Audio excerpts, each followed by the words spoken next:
Good morning, everybody. Is that on? Yeah. The time's now 10 o'clock and it's time to resume the inquiry, which is into an appeal made by Dido Property Limited against Buckinghamshire Council's decision to refuse full planning permission for production space and supporting buildings for screen-based media and associated services and industries at land adjacent to the A4155 Marlow Road and Westthorpe Farm Lane, Marlow. If there is anyone new today, my name is Katie MacDonald. I'm a Chartered Town Planner and Planning Inspector appointed by the Secretary of State to hold this inquiry.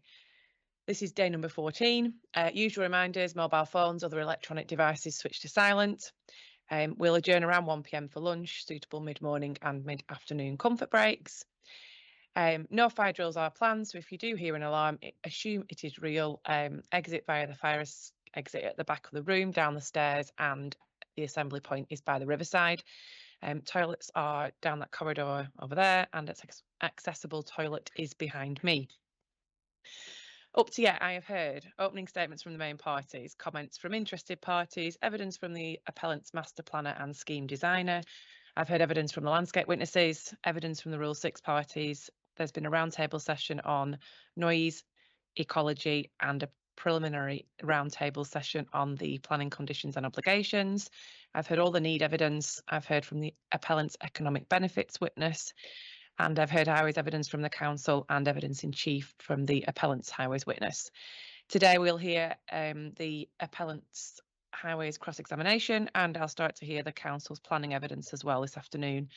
Any procedural or housekeeping matters before I do so? Mr. White.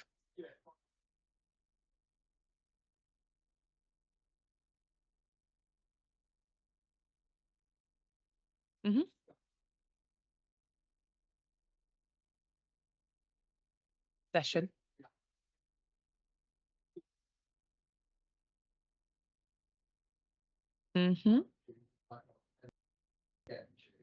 Because there's a chance that I might give the majority of my book donation to the planning by close of play today, then leave a little bit, and then that will leave us to Sensible tomorrow. And based on the time estimates, an hour and a half and 4 hours cross-examination, we might Get done. Yeah, we might get done, and therefore I just wanted for you to think about. Obviously, if you don't have much on the condition of the plan, obviously left over, you could put it at the end of Thursday. Basically, it's a bit late on Thursday, but then not need to come back on Friday. Yeah. I just plant and seed, which will obviously either develop or be crushed by the progress that we make again tomorrow. Okay, seed is planted. Yeah. Mr. Bird, any comments? No. Okay, we shall see where we get to then. Anything else to raise? Okay. Mr. Bird. Any core docs? My side. Mental lapse. No. Any core docs to have open? Madam, I think we'll pick them up as we go along if you're content with that. That's absolutely fine. Many we have already been to. Morning, Mr. Dix. Good morning. We can agree, can't we, as far as the introduction of the vision-led approach in the MPPF, that's not lessened the government's commitment to managing the patterns of growth in the interests of sustainability, has it? No. Paragraph 110 has remained unchanged, hasn't it? Yes. Yes. We can also agree, can't we, that the earliest consideration of prioritisation of non-car modes remains. So we mean the earliest, what, in terms of when you're doing assessment work? Yes. We go to paragraph 109, put it in context. Tells us that the transport issues should be considered from the earliest stages of plan making, doesn't it? Yes. And that sits in the context of paragraph 115. And the prioritisation to be accorded to sustainable transport modes. Yes. Yes, and prioritisation means, context of earlier stages, that you prioritise from the outset, doesn't it? That's right, yes. Yeah, good. And in terms of the commitment to the management of patterns of growth, that also feeds through, as I'm sure you're aware, to paragraph 155 of the MPPF, which deals with Greenbelt. Yes. Yes. And if we just turn up paragraph 155 and go to little c, And I'm not going to ask you about greenbelt policy other than this, don't worry. I won't answer on anything. Tempting though it may be, Mr. Dix. We can see in 155 little c that in terms of the development being in a sustainable location, the particular paragraphs the government has identified as 110 and 115. Yes. Yeah. No reference there to paragraph 116, is there? There isn't, no. And in terms of paragraph 116 and the vision-led approach, we're agreed, aren't we, that that requires that the impacts of traffic on the road network are assessed against all reasonable scenarios. It's testing against all reasonable scenarios, but I would go as far as to say, because it's a vision-led approach, that shouldn't be against a predict and provide scenario. No, but we can agree that the scenarios need to be reasonable and therefore they need to be realistic, don't they? The scenarios need to be reasonable. Well, and realistic, achievable. Put it in a neutral sense. Achievable, yes, I'll go with Yes, achievable. good. And then if we go to the MPPF itself and the glossary definition of the vision,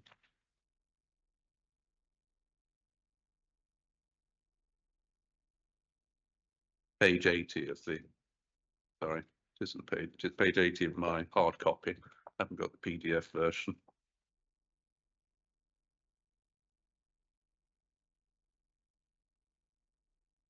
I'm there. Okay. Effectively, what the vision is required to do is set the outcomes to achieve well-designed, sustainable and popular places, isn't it? That's right, yes. That's the objective, which effectively the outcome must be. It's the objective, but that definition does also clearly state that you should do that as opposed to predicting future demand to provide capacity. Yeah, no, I appreciate that. Equally, the use of the word achieving reinforces the need for this to be an achievable. Yes, yes, I accept that. Yeah. Yes, good. And the transport solutions must therefore deliver.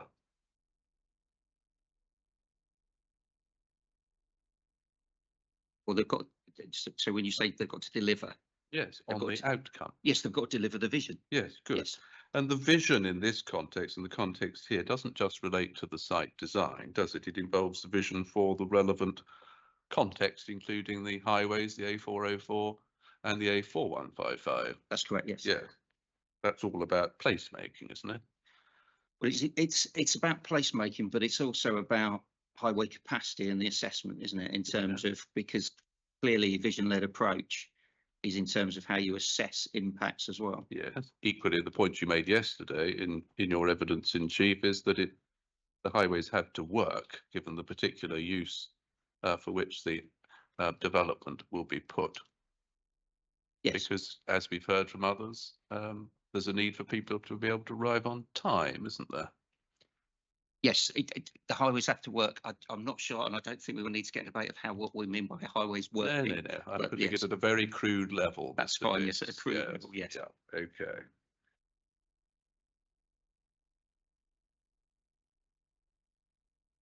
And the vision-led approach, as you are keen to point out, is different, isn't it, to the monitor and manage approach in terms of prospective outcomes?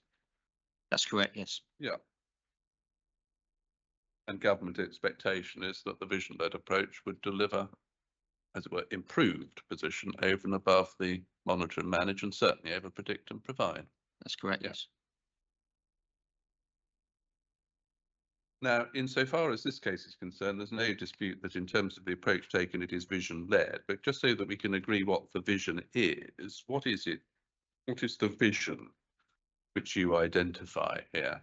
Where do we find that articulated? I think it's not been, and I'll accept this, it's not been clearly articulated as in a vision itself has been set out in words. No. But what has been set out is the two things, and as I talked about yesterday in terms of the travel plan and the OMP, there's one within the travel plan, the vision to achieve modal split that's been set out, and there's the second thing in the operational management plan to achieve the maximum levels of peak period traffic. Yeah, so effectively it's the mode share and the cap on peak traffic. That's, yes, they are not a vision as such, but that's No. the outcomes of the vision. Yes. Well, what is the vision here, given the context? Well, the vision is to have a site that is, there are genuine choices for how you arrive. So you can come to the site by walking, cycling, by bus and by public transport.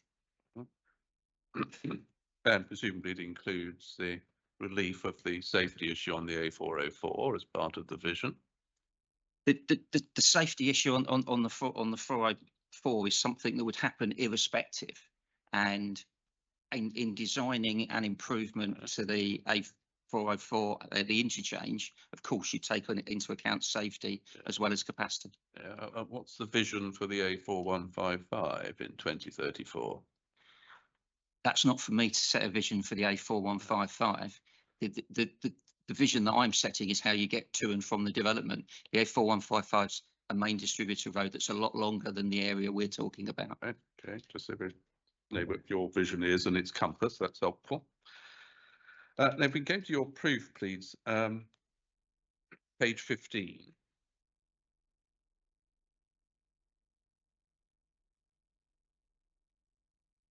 You've set out extracts from DFT Circular 1 of 22, haven't you? I had, sorry, I'm not there yet. Oh, sorry, I beg your pardon. I'm working hard copy 15. My machine's a bit slow because I've had to tether to my phone to make it work, so you just bear with me. You tell me when you're ready. And that's page, hard copy, page 15. It's hard copy page 15, yes, and you've got a table ID 3.3, which is On there, the yes. extract from DFT Circular Yes. 1 of 22. I want to get to the second part of the table where you quote paragraph 48, don't you? Yes. And it there says transport assessments required. This should start with a vision of what development is seeking to achieve, then test a set of scenarios to determine the optimum design and transport infrastructure. Then goes on, doesn't it, to say that where such development has not been identified in an up-to-date development plan, that's this case, isn't it? Yes. Developers should demonstrate the development would be located in an area of high accessibility by sustainable transport modes and would not create significant constraint to the delivery of any planned improvements to the transport network or allocated sites. Okay. Yes, but So that guidance predates the MPPF. Yeah, well, I appreciate it predates the MPPF. You quote it. You don't say that it's out of date guidance. It's not out of date guidance. No. But the MPPF does talk about as well where sites can be made sustainable. Yes, well, subject to that caveat, it's not just can be made sustainable. In terms of DFT Circular 1 of 22, which you rely upon, it's seeking high accessibility by sustainable transport modes, which is a high bar, isn't it? It is a high bar, yes. Yeah, good.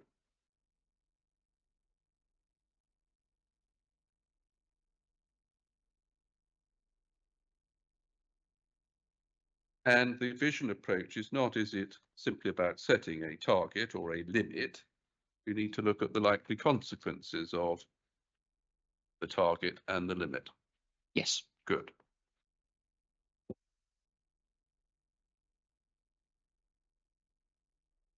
Now, I don't understand you to say that at the moment the site is highly accessible by non-car modes, do you?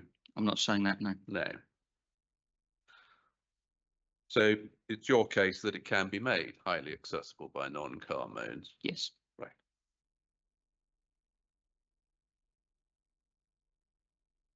And just again, generality, the vision-led approach is not, is it a license to circumvent the need for a robust and realistic transport assessment, is it? No, not at all. Nor is it a license to avoid making contingent provision for improvements which validation may show are ultimately necessary. Is it? Yeah. The vision-led approach is not a license to avoid making contingent provision for measures which subsequent validation shows are necessary. No, it's not. Yeah, No. and indeed, you're seeking to do precisely that in the OMP, aren't you? Yes. Yes. I mean, the part of the vision-led approach, the other half of it is the validate side of things. Yeah. to ensure that you're achieving the vision. Yes, but you yourself are advancing potential remedial measures in case you don't achieve your targets. Sure. Yes, which is a sensible thing to do. Yeah, Yes. good. And what the government, in terms of the vision-led approach, is seeking to ensure is that one does not provide and require developers to provide at the point of the permission for the worst case, isn't it?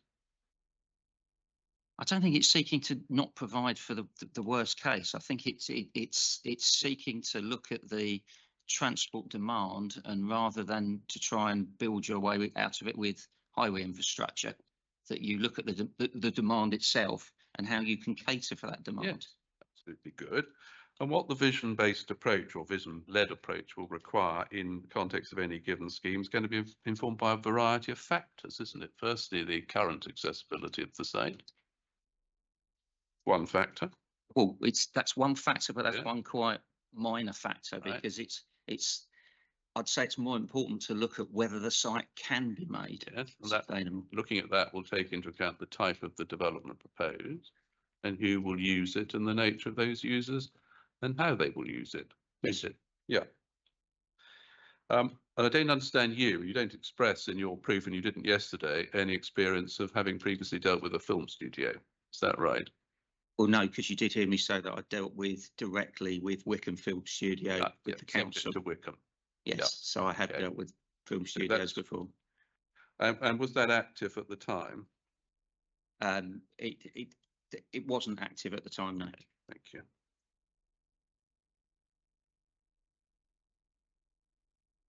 Then just back to the accessibility of the site, please, and the MPPF. Go to paragraph 110.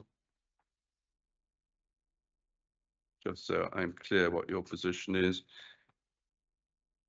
You're not seeking, are you, to rely on the last sentence of paragraph 110, which draws a distinction between urban and rural areas. You're not saying this is as a rural area where the opportunity to maximise may require a different approach, are you?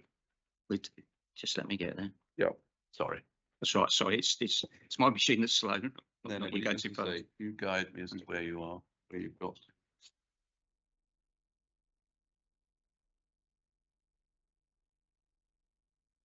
I think in the context of that sentence, the way I would read it, says, I would start at the beginning. Opportunities to maximise sustainable transport solutions will vary.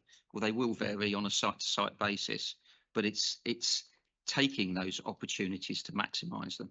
Yes, but you're not arguing here that the context of the site justifies, as it were, taking an approach other than an urban approach to maximising the opportunities, are you? In the approach we've taken, we haven't defined the site from a transport perspective of being rural or urban. We've just looked at maximising the opportunities to the site in the context of the site, i.e. Right. where it is. Good.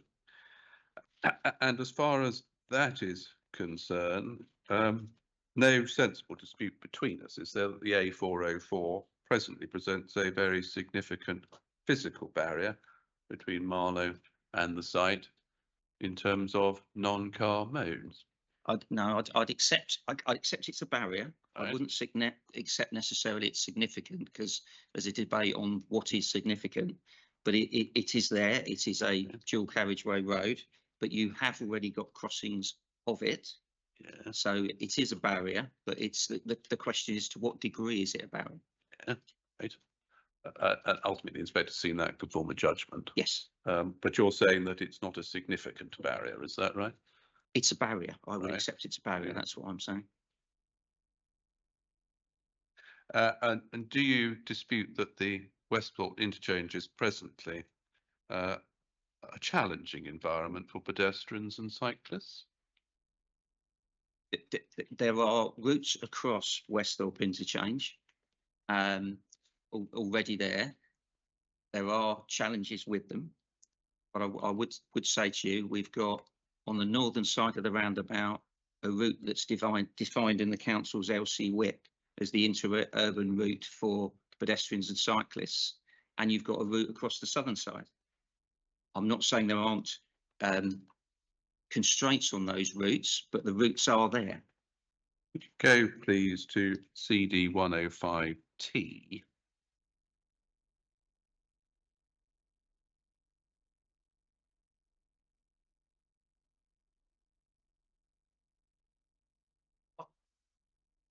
It is CD 2105T, madam.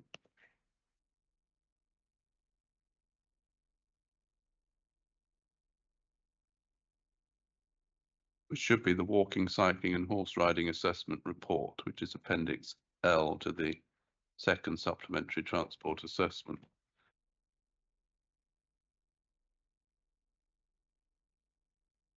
Sorry, give me a moment. My Yes, don't worry, mine is also a bit slow, but mine has come up.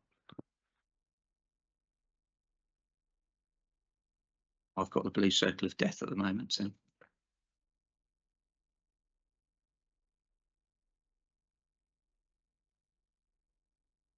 Can't use the Wi-Fi, won't let me on it. So I've tried various ways of doing it. I'm getting there. I've now got a blank document. I'm getting there.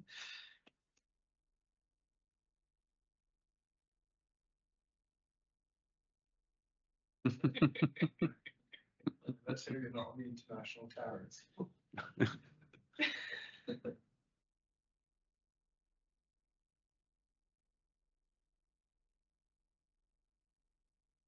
Sorry, still not getting there. I want to go to paragraph 2.140 for everybody Right. else's benefit. I'm there. You're there. 2105T, 105T, SSTA, Appendix L, Part 1, PDF page 47.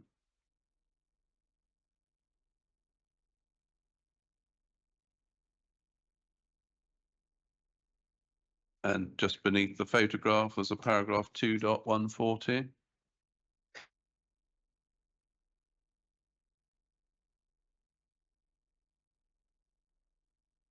I think submitted at a time when you were already engaged as the strategic overviewer on highways matters. That's correct, yes. Yeah, so presumably this went past or through your hands. And we can see in 2.140 that the description of the effect walking and cycling pavement as it traverses the Westall interchange is described as unfavourable. Any dispute with that description? No, I would say, even though we were involved at that stage and this was done by my colleagues, it was an independent audit, and that's what the independent audit said. It's unfavourable. Yeah. I wouldn't dispute that, but for the existing circumstance. Yes, and then we go to 2.148 on page 49. A little bit stronger, likely unpleasant was the independent auditor's conclusion, wasn't it? Yes, but I think we need to look at it, that sentence in its fullest as well, because at the end it's explained due to high traffic flows and uncontrolled crossing points. Yeah, but we'll come. So it's not fair just to say it's unpleasant, because that is a qualified comment. So we'll. I'm not come back disputing to with the you, it says future. unpleasant, Good. but That's the you need to read existing the full environment. sentence. So ultimately, the inspectors will have formed a judgment in relation to the existing environment. But if we can go on to page, I think if we go to now CD 105T.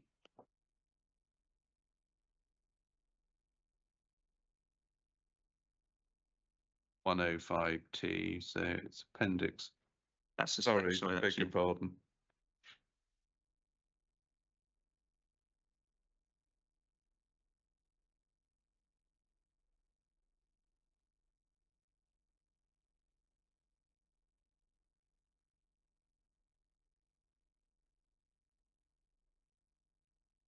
No, mine is being slow.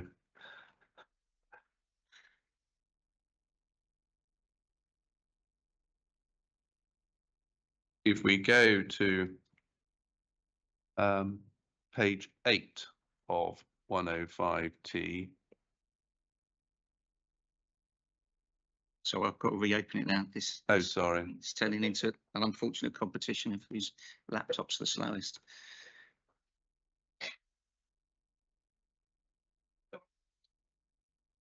We are, madam. Should be table 2.3, the active travel trip generation and distribution, which has the baseline and also the proposed.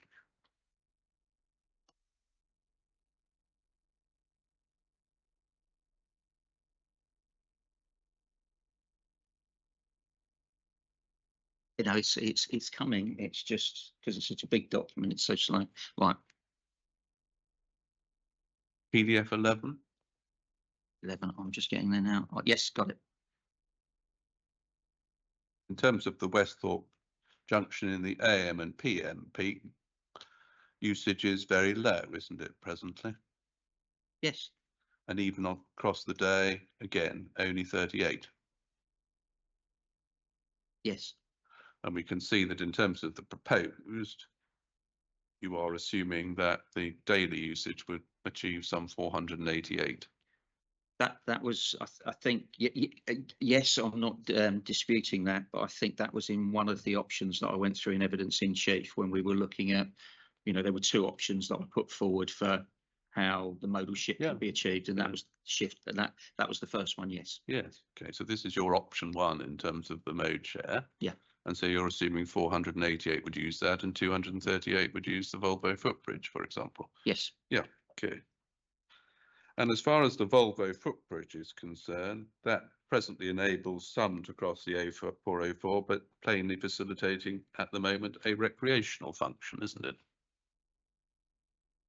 I couldn't tell you why people are using the bridge at the moment. I know they're using it for various things, but we've only done a count of people on the bridge. I don't know where they're going to and from. No, but presumably you have been over the bridge on a number, if not I've been over the numerous bridge on a number of occasions, and occasions, you've yeah. seen other people doing the same journey. I've seen other people doing the same journey, Yes. but when I've crossed the bridge, it's been for work because I've been walking from the appreciate you, station yeah. to the site. But the others predominantly recreational. I don't know. Okay.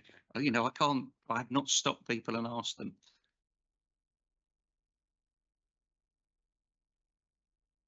And in terms of walk cycle distances, Mr. Tester has his Appendix D attached to his proof, which I don't understand you to challenge, do you?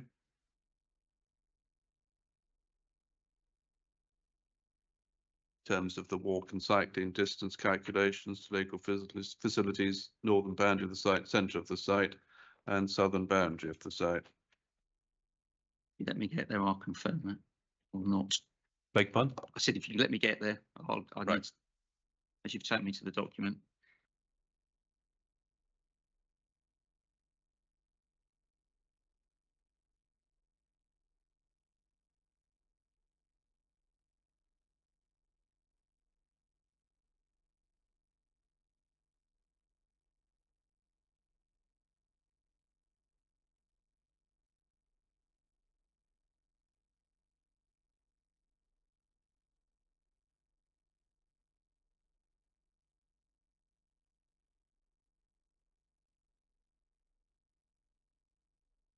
I haven't checked all of the measurements in detail, but I think the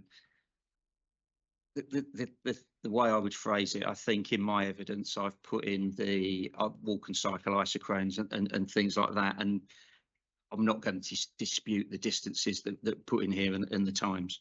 No, because it's fair to say, isn't it? This is a large site. People will be, future users will be on different parts of the site. In some, the distance from the southern part of the site will be more relevant to those at the northern part of the site. And I'll be honest, I'd say what I always say at inquiries, because I'm always asked that question about large sites. Yes, obviously it varies. Yeah. You can measure things from the centre of the site, which is generally the most appropriate thing to do. But yes, it will vary. And as I say, I'm asked that question all the time. Yeah, And it's an obvious answer. Yeah, well, that's why I'm asking you about the facts. As I understand it, you don't. Nothing you've said disputes the content of Mr. Dix's Appendix D. So Mr. Tester's. Sorry, Tester's Appendix D. I don't dispute my own appendix, but it did. No, not yet. Not yet. We may get there. Right. Good. Now, as far as the walk and cycle links are concerned, there's no dispute, is there, that to attain the requisite high accessibility, they need improvement. That's correct. They need improvement. Good. Yes. And improvement as a priority under the MPPM. Yes. Good. Now, in terms of the Volvo footbridge replacement, that's not, is it, part of the planning application? It's not part of this planning application. No. Why is that, given the need for prioritisation of the pedestrian link? Because in the it was a matter that was subject to a lot of discussion with the council, and it was determined that a separate application needed to be submitted for that once we'd gone through the option testing, and that has now been submitted. Right. And you rely upon it, as I understand it, in 5.62 of your proof, which is on page 52,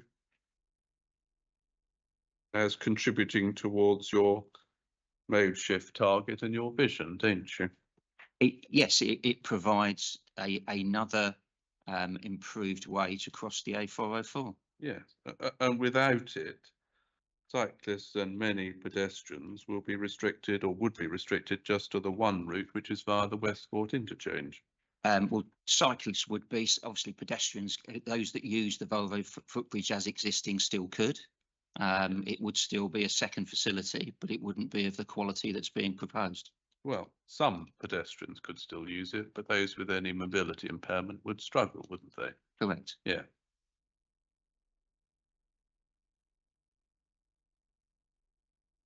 If we go to page 52 of your proof, please, just back there in 561. You say the appellant accepts that a gramping condition can be part of any planning consent granted with film studios in relation to the replacement Volvo bridge. It'd be fair to say it's your advice, isn't it, that it must be part of any planning consent granted for the film studio? Sorry, can you take me to that reference? Yeah, 561 on page 52.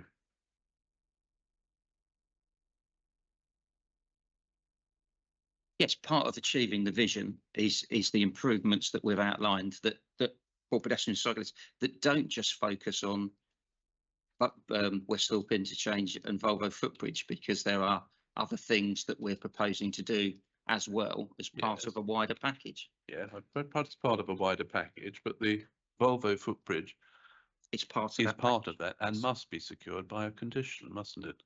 That's what we've suggested. Yes. Yes.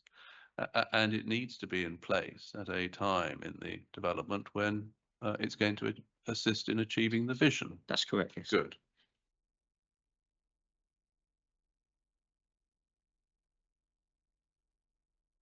And in terms of the links to the east of the site, and here cycle and footpath links to the east, again, you rely on those, as I understand it, to contribute to the vision. We do rely on those, yes. But I understood that from the statement of common ground, the second statement of common ground, that the provision of those isn't in dispute with No, the it's council. not. No, it's just establishing what forms part of the vision and just across the piece in terms of the links. That's fine. Good. Yeah. Then in terms of buses, again, we're agreed in terms of the bus service provision. Any bus service serving the site and Marlow will need to use the A4155, won't it, and negotiate the A404 roundabout. That's correct, yes. Yeah. And that, as we know, the A404 roundabout and the A4155 presently experience significant peak hour congestion, don't they? It experiences peak hour congestion. Again, you put the word significant in there. We can have a debate on what's significant. It experiences peak period congestion. All right, well, we're neutral then. It experiences congestion. We'll come back to some of the detail of that. No, it experiences, sorry, my evidence is it experiences peak period congestion. Yes, well, I said at other times of the day, it doesn't experience. Yeah, I think I said peak in my question to you. The first time, yes, not the second time. Right. And as far as the queuing, it's not, is it, just attributable to the Bodmore Lane zebra crossing? We'll come to this in more detail. There are a variety of reasons why traffic queues back on the A4155, aren't there? Yes. Good.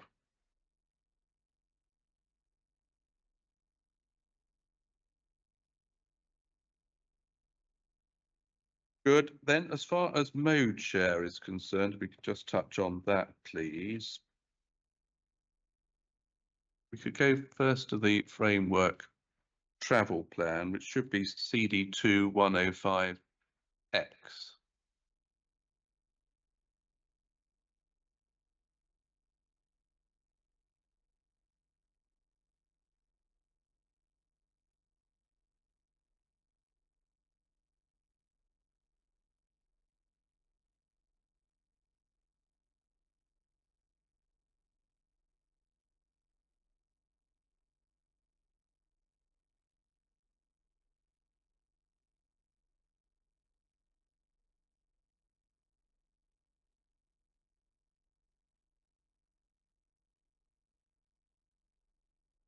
When you have that, you did a PDF 43.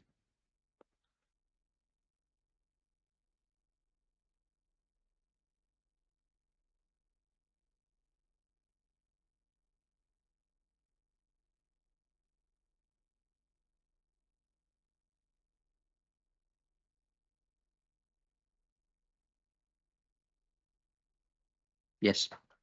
Good. We've there set out the target, or you there set out the target mode share. And we can call it option 1 of achieving that mode share, as Yes. set out in the SSTA table 6, which effectively sets out the baseline mode share in the left-hand column and then the target mode share in year 5. Yes. As far as the baseline mode share is concerned, we can certainly agree, can't we, that levels of walking, cycling, train and bus use are low, aren't they? Well, I think I can agree to the figures of them, whether to qualify them, because you've already got 6.2% of pedestrians in there, which is a reasonable starting figure. The others are probably low. Right, okay. And these are a baseline mode share for the super output area, aren't they? Yes. Yes.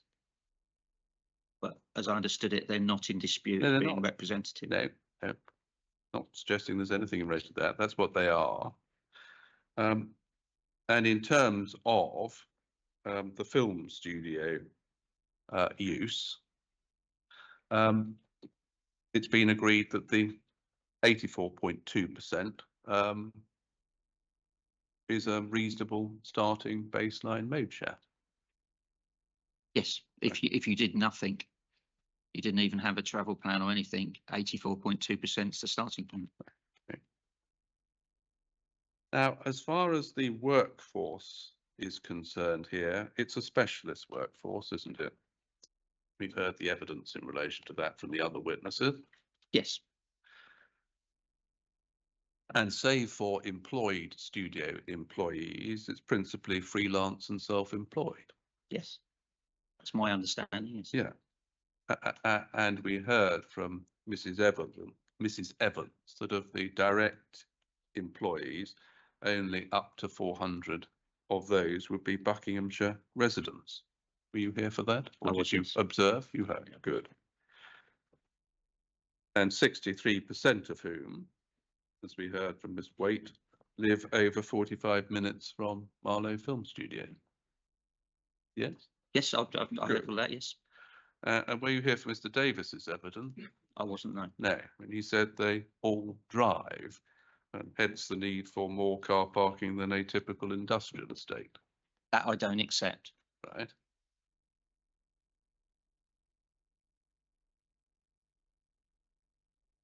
And in terms of you don't accept, as I understand it, the only evidence from which you rely is the evidence of the mode shares that you've referred to in your rebuttal proof.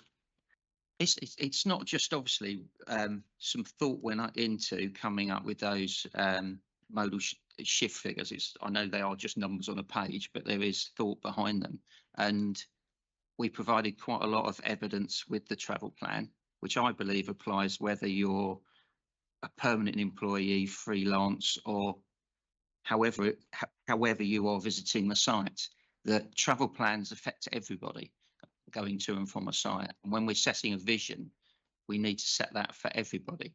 if you're working on a film studio, say you've got a contract for 4 months, you give people the options of how they can get there, and they make a choice of what they will use. Well, where do we find in your evidence or any of the highway work which has been undertaken any assessment of the proportion which need to drive because of the nature of why they're going to the studio site?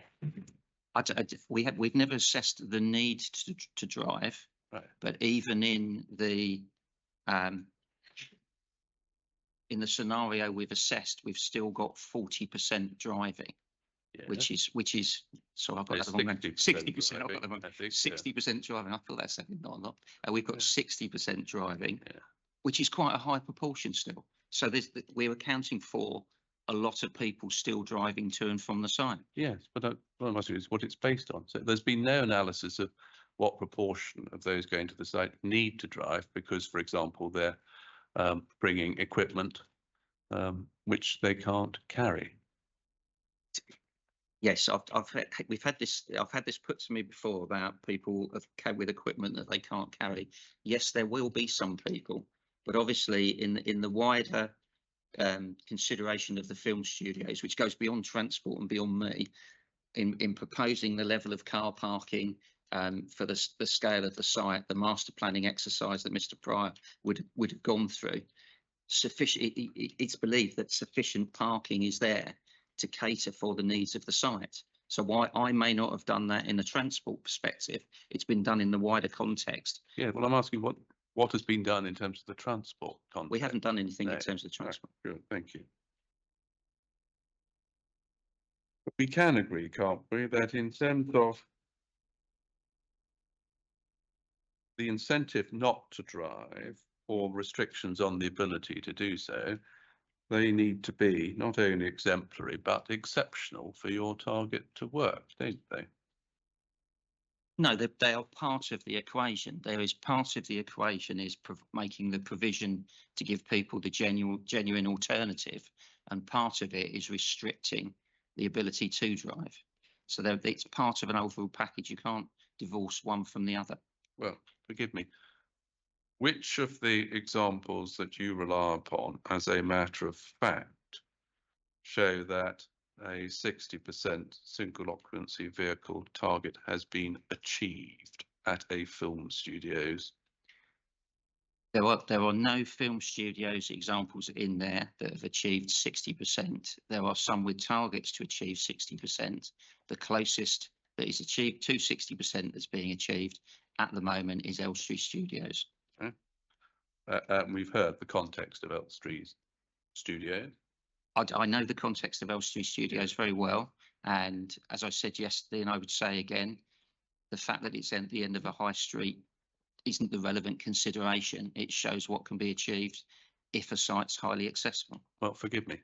Where is the evidence as to the mode share of persons other than employed studio employees evidenced? Mr. Tester presented the figures for Elstree Studios and said they would, if you use the census data, it's his number, but it would be 67.5%. The same as we've used that for the starting point here. No. So that's what it's a figure that's come from Mr. Tester, the 67.5. It's a census figure. What I'm asking you is where is the evidence that that figure has been attained in relation to non-employed staff at Elstree Studio? We haven't got the figure. No. If we go back to the CD2105X, please, and table 6, just the mode share. We see the 84.2 driving a car or a van. Yes. And then if we can take up your rebuttal proof, please.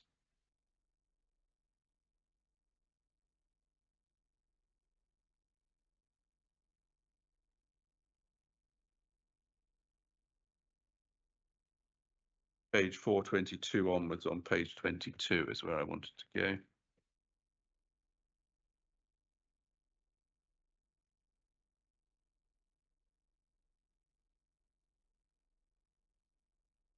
So what page was that? Page 22. on there. Good.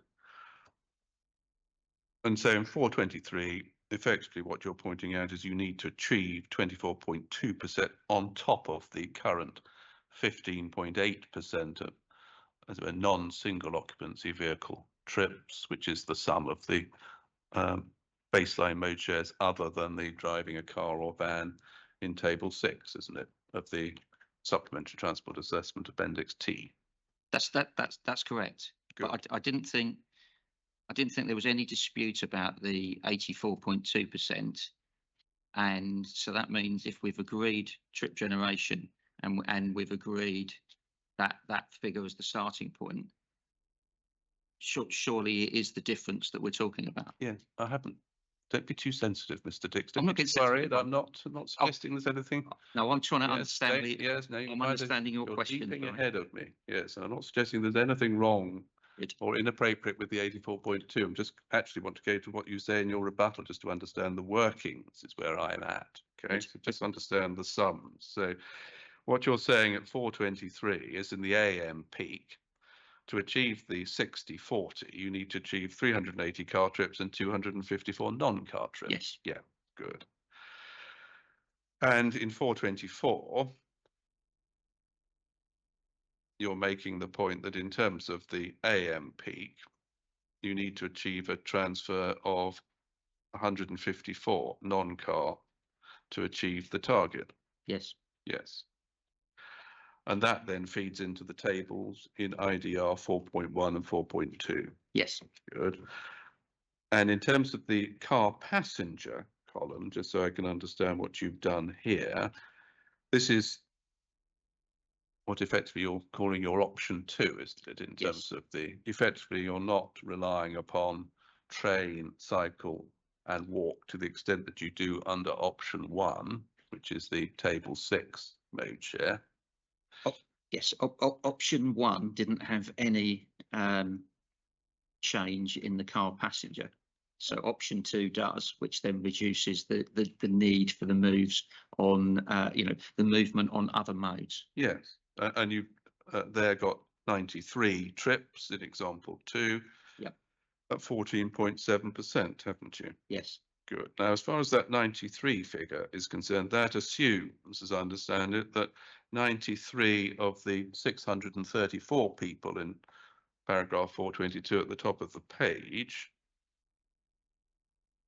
will go in a car with someone else who is already driving, They'll become but otherwise would themselves have driven. Yes, they move from a car driver to a car passenger. Good. I mean, 2 points. Firstly, in terms of prioritizing walk and cycle, reliance on car share is not consistent with that prioritization, is it?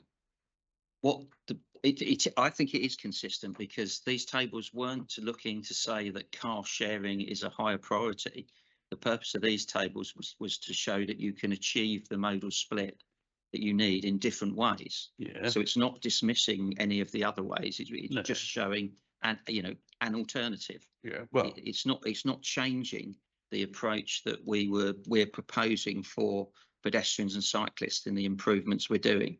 This was for a different purpose. well, I'm yes, not but challenging the hierarchy. my question still remains: if the target is achieved in a way which prioritizes car sharing, that's not, is it, consistent with the MPPF, is it? But you're misreading the purpose of these tables, because the way that the approach has been set up follows the MPPF, that we have looked firstly at pedestrians and cyclists, and we've got extensive improvements to make the site accessible by walking and cycling.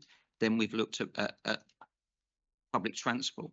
It's only right, though, that we do look at these other things, because it's perfectly acceptable to reduce the level of car sharing, of car drivers, by encouraging car sharing. These tables aren't challenging the MPPF. They aren't challenging the hierarchy. Okay. They're just showing another way you could achieve the figures. Yeah, well, put it this way: if the inspector concludes that option 1 is not realistic, and the only way that you're likely to achieve your target would be option 2, That would not be consistent, would it, as an outcome with the prioritisation of non-car mode? But it would be because because we're still prioritising non-car modes through the bus services and the pedestrian and cycle measures that we're putting in. The fact that car sharing has reduced the level of people driving to the site, it's just. I'm trying to think of the right word to use for it. It is part of the equation about managing car use. It's perfectly acceptable to encourage car sharing to reduce the numbers of car drivers. That's a different point to the hierarchy in the MPPF. Well, what support do you have in terms of the evidence from other studios that achievement of a 14.7% car share is feasible in the context of production staff? We have it from Shepperton. Right. So it's Shepperton you rely upon there. And there, as I understand it, you accept that indeed some of those car share trips would still involve additional car trips, don't you? I do, because Shepperton said in the survey results 34% by car. Yeah. And in terms of the Shepperton survey, to what extent did that include within it production staff as opposed to studio staff? My understanding was it included staff at the site. So both. And in relation to Leavesden, which you touch on in your rebuttal, 447 to 449,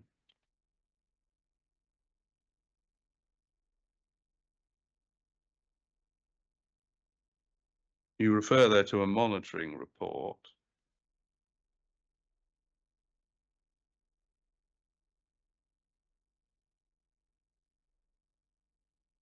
Yes.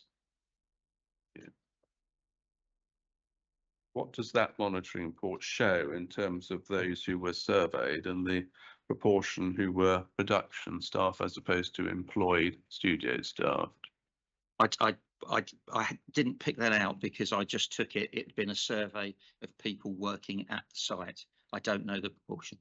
Do you know whether any production staff were surveyed? When you do a travel plan survey, you're supposed to survey everybody coming to and from the site. So it would have included people who were working there. What I don't know is the split that were working there at that time. Okay.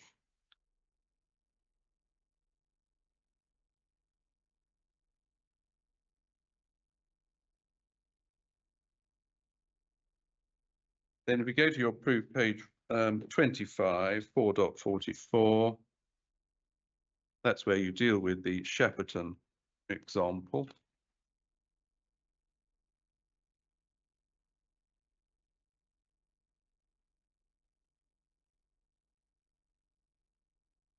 And again, there, how many of the persons surveyed were production staff as opposed to Shepperton Studios staff? Again, it would have been those working on the site when the survey was done, and I don't have a proportion. Okay.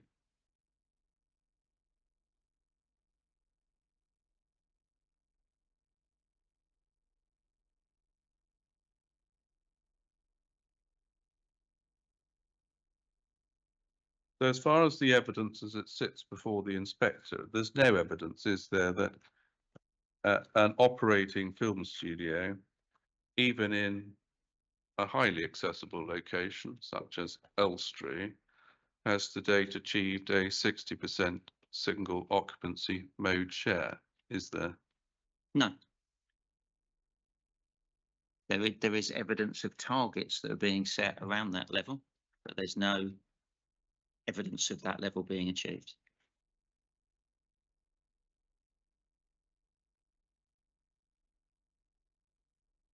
Then in terms of the footpath and cycle links themselves, again, I think there's inspectors heard and seen a lot of evidence in terms of what is proposed, and by reference to LTN 120, the factual position I think is agreed, so I don't want to touch on that.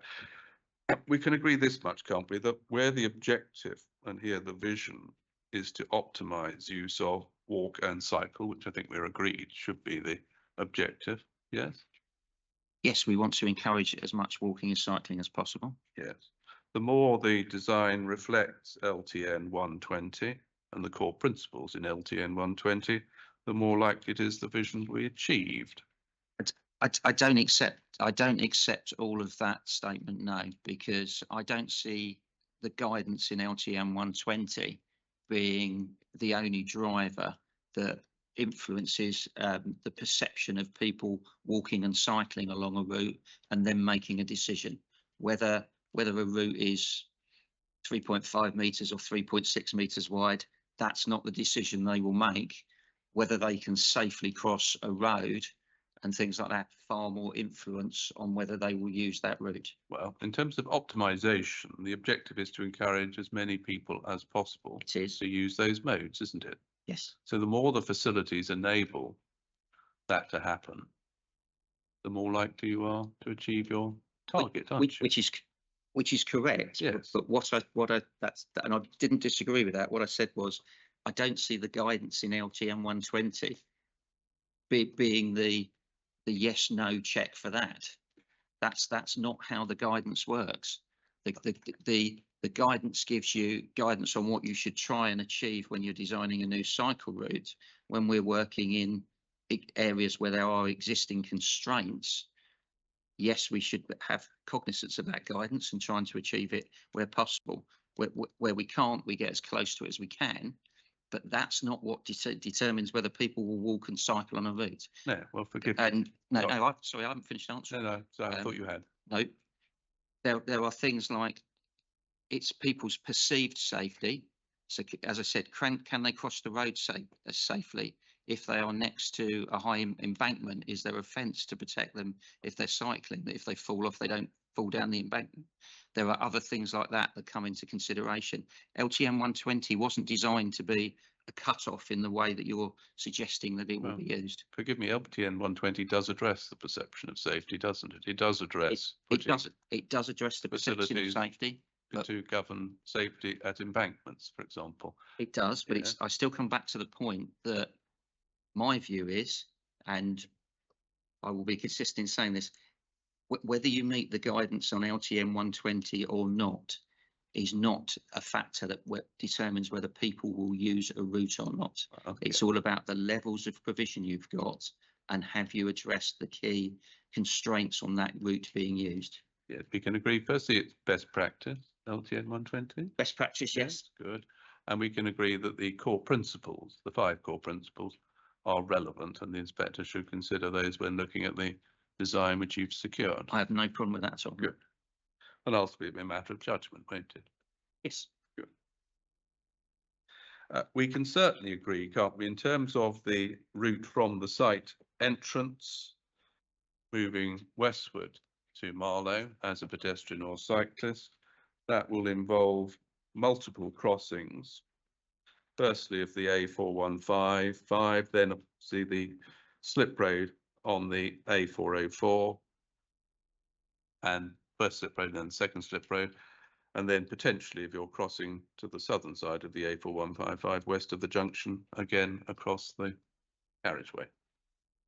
You do have to cross a number of roads, yes, but safe facilities are being put in so you can cross the road safely. But it's a fact you have to cross a number of roads. Yeah, and the destination for that journey as a whole will be somewhere in Marlow, probably Marlow town centre or the station. Or it could be anywhere in Marlow if people are living in Marlow. But we tie in the improvement schemes that we've done, tie into the existing network of routes. Yeah. And as I understood it again, I thought we had agreed with the council the provision to the west of Westhorpe interchange. I thought that was agreed. Yeah, I'm just asking about the overall journey. Yeah, well, that's why I'm mentioning that but bit, because it's that's more part about of the overall journey. This is about the desired eye that I was asking about. Effectively, the journey requires you to cross over, then the 4 crossings of the road network before heading into Marlow itself. Well, I've only got, there are 3 crossings around Westhorpe interchange, and then much further down the road, there's another crossing where the existing cycle route, if you're going to the town centre, crosses the road. That's quite a distance further down. Right. Okay. Inspector can see that. This is just about It's looking matter at of fact, it in yeah, the context. I'm Yes, not disagreeing with you. good. And as far as the route to the station is concerned, the principal desire line there would be via the Volvo Bridge, wouldn't it? That would be the shorter route. Yes. And no dispute again, as a matter of fact, that the Volvo Bridge design adds the distances that Mr. Tester has identified in his evidence to the journey length, just in terms of accommodating the mobility. You mean putting in the DDA ramps? Yes. So yes, putting in the ramps to be DDA compliant to make sure the bridge is usable for everybody does add distance to it. Yes. Yeah. Good. And I don't understand the distances identified, Mr. Tester, are disputed. I'll be honest. You don't need to take me there. It's a matter of fact because the bridge, the bridge is a certain height, the ramps are a certain gradient, and the inspector can see that. That's helpful. And in terms of the environment of the bridge, again, the inspector's been there, can see that. And in terms of judging after hours use and the attractiveness of that route, again, it's a matter of judgment, isn't it? Yes. Good.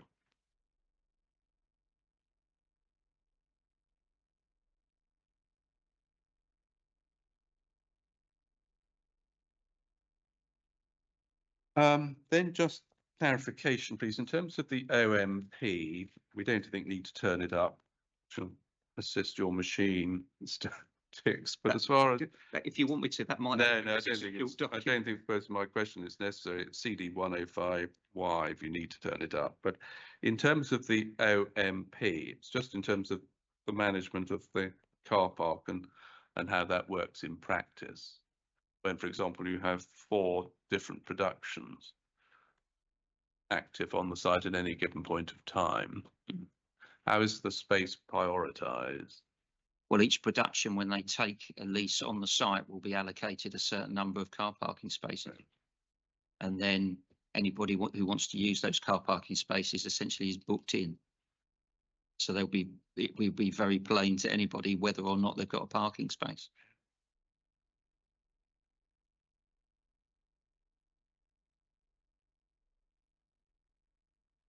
And what happens if there's insufficient space for those who need to drive? If there's insufficient space, then that will be one of the we heard quite a lot how the filming etc. is planned. If you know how much car parking spaces you've got, you have to plan it to fit within what you've been allowed. Yeah, but if there's a requirement, if it can be demonstrated that there is a need to drive which exceeds the car park requirement, how is that managed? Well, I've just said there wouldn't be if you're allocated a number, and if each production is allocated a number of spaces, that's what they've got to work within. The only time they could potentially have a higher number, I suppose, and I'm just trying to apply common sense here. If they went to one of the other productions and they said they could do with less for that period, then they could have more. And what prevents people turning up to the site and being turned away? Well, after you've been told that you won't be able to park on the site, I don't think many people, if any, will drive there and then try and park because they know they won't be able to. But in terms of, you might get some and they would be turned away. Right.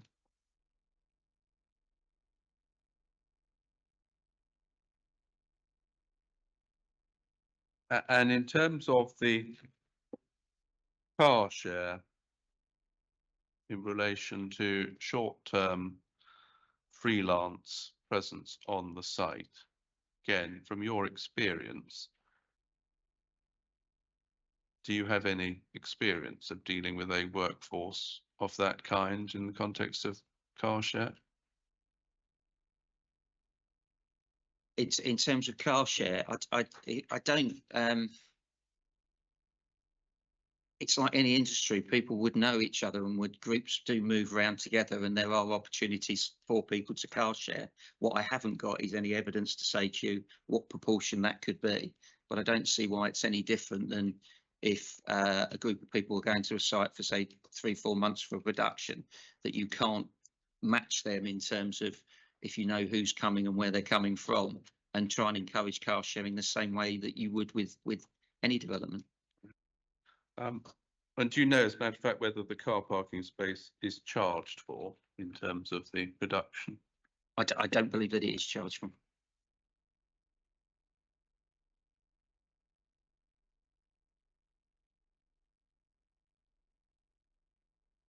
Good. Then can we move to the Westhorpe interchange, please, and the westbound entry radius? Do you mean the entry path curvature? Yeah, that's what I do mean. Yeah. Yes, I'm happy for you to correct me in terms of Sorry, I wasn't terminology. That's trying to be absolutely clever. fine.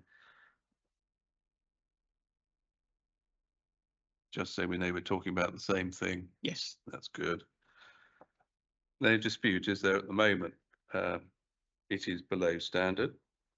Yes, it's below current design standards. And no dispute that the effect of the development will be significantly increasing westbound flows into the roundabout. There would be a significant increase in traffic on that approach. That's not disputed. But there would also be fundamental changes to the approach, which we did discuss. Yes. And indeed, this is the arm which is the subject to the most significant changes, isn't it, of the Yes. arm? Yeah. And no dispute is there that physically and in land ownership terms, it would be possible to deliver an entry radius which complies with the standard. If you were to provide an entry radius that did comply, it gives you other issues in terms of the design, which are more fundamental, because you are constrained by the close proximity of the A404 southbound on-slip road. Yes, but we're dealing with the internal design of the scheme, aren't we? No. No? No. Right. Because if it was looked at and this was discussed, it's not in evidence, but it was discussed with the council when we were having discussions on the planning application. And one of the things, for example, if you were to try and bring that entry path curvature up to meet current design standards, you'd have issues with vehicles being able to turn within their lanes. The swept path analysis, basically the vehicles would clip each other. So it starts to bring in other issues.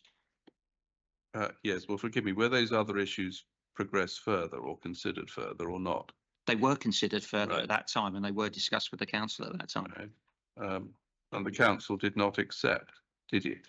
No, the council didn't accept it. They wanted us to improve the entry path curvature. We haven't for the reasons that I've just explained, but we don't consider it to be an issue. Right. Well, let's just look at that. No dispute is there that the radius is an important determinant of safety. It's one, yes. Well, isn't it the most important determinant of safety? It's one of the design aspects of controlling speed as you come into the roundabout. Yes, we'll just go to Mr. Tester's proof. Page 57, 563.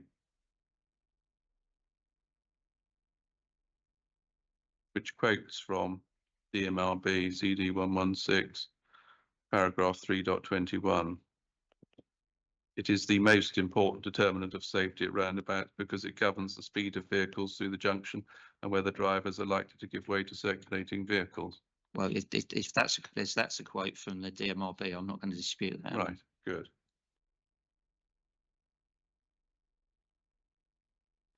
And no dispute, as I understand it, in terms of the entry path radius with the design that you are promoting, that would be 169.6 meters compared to the standard, which is 100 meters.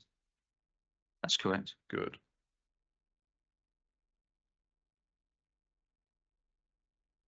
And as you said a few moments ago in your evidence, the reason why it is the most important determinant is because it's a measure, it assists in speed moderation, doesn't it?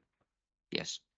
And you don't dispute, do you, that there is the risk that vehicles will race to beat the new signal control when they're at green? I do dispute that, yes, because the DFT guidance on that is one of the ways of reducing speeds on the approach to a roundabout is to introduce traffic signals. So it's not just me who believes traffic signals actually slow speeds down. It's DFT as well.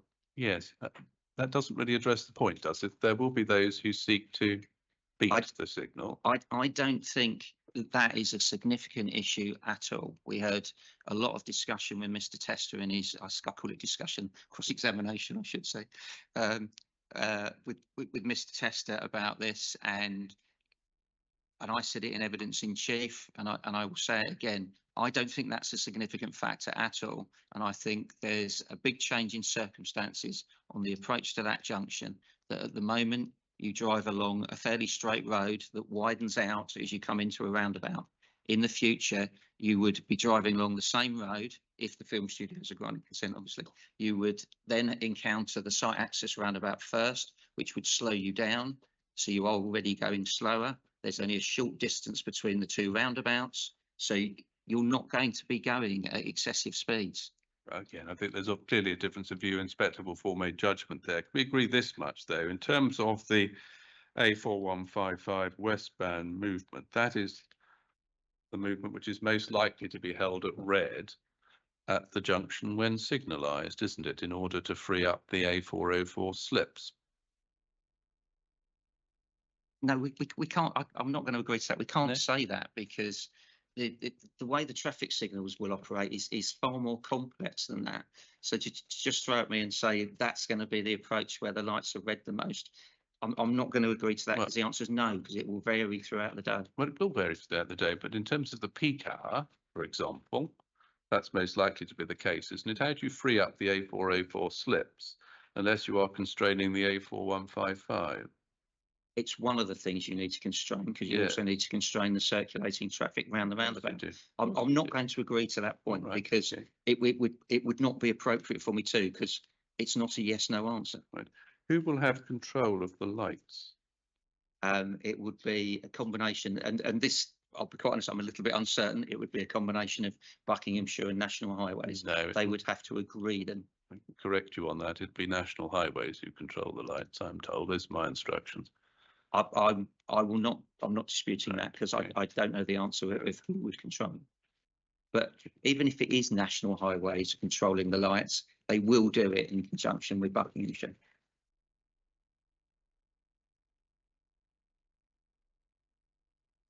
Madam, I'm about to move on to a separate topic. I know we're only going an hour and 12, but if we wanted a break, that probably is the most convenient point for a short break.